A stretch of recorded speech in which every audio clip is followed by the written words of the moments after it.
Hey guys, today I am making a loaded vegetable soup. Now I'm going to make this in my crock pot, but you can totally make it on your stovetop.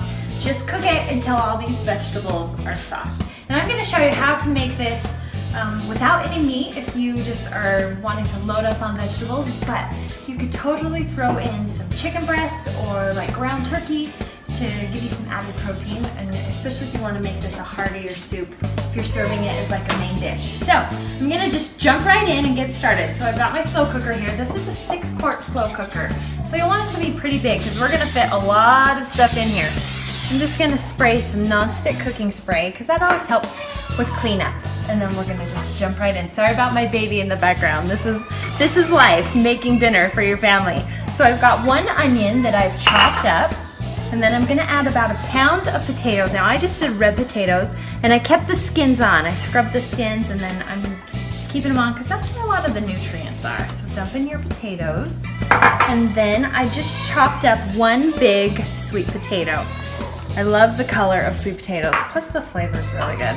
And then I just cut up some baby carrots. If you're using big carrots, I would say do about 2 whole carrots. Chop them up. And then I'm gonna do just 2 stalks of celery. You can dice those as small as you want or as big as you want, doesn't matter. And then right here, I've got a can of diced tomatoes. I didn't even drain it. I'm just gonna dump the whole thing right in. And then I told you this soup is loaded with vegetables, so I am dumping in a whole bag of frozen mixed vegetables. This one has carrots and peas and green beans and corn. You can really do any vegetables in this soup, it doesn't matter. Okay, then I've got some fresh parsley, about a 1/4 cup. Dump that in. And now we're gonna add our spices and seasonings. So I've got 2 cloves of garlic, chopped up or minced, whatever you want it to be. Throw that in there. And then I'm gonna do just salt to taste. You can do as much or as little as you want. And the great thing is you can always add salt later too, after it's done cooking, to see how much more flavor it needs. This is just some ground black pepper. I'll probably do like a 1/4 teaspoon, just give it a couple twists. Okay, and then garlic salt. You can also use garlic powder. Just kind of put some on there. Allspice, this is not necessary, it's completely optional, but it does give it a really good flavor, and you don't need very much because it's pretty powerful. I would say maybe 1/8 of a teaspoon.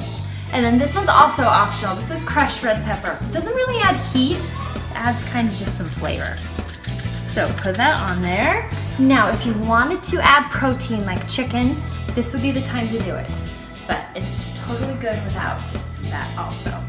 And then I'm just gonna add 4 cups of chicken broth. Now, if you want this to be completely vegetarian, you could definitely use vegetable broth.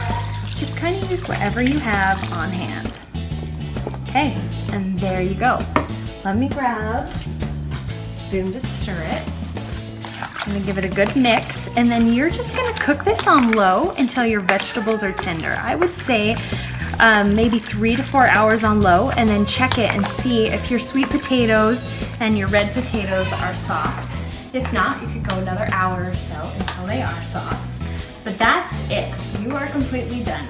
I love those dinners where you can just kind of dump it, set it, and forget it. This recipe we actually used in our healthy weekly menu plan. If you haven't checked that out, be sure to click on the link because we will email you 6 healthy recipes every week, 2 side dishes, and a healthy dessert. And all of those recipes are under 500 calories a serving, plus we have a shopping list, so that it makes shopping and meal planning super easy. So that's it for today. I hope that you guys have a good one, and we will see you next time.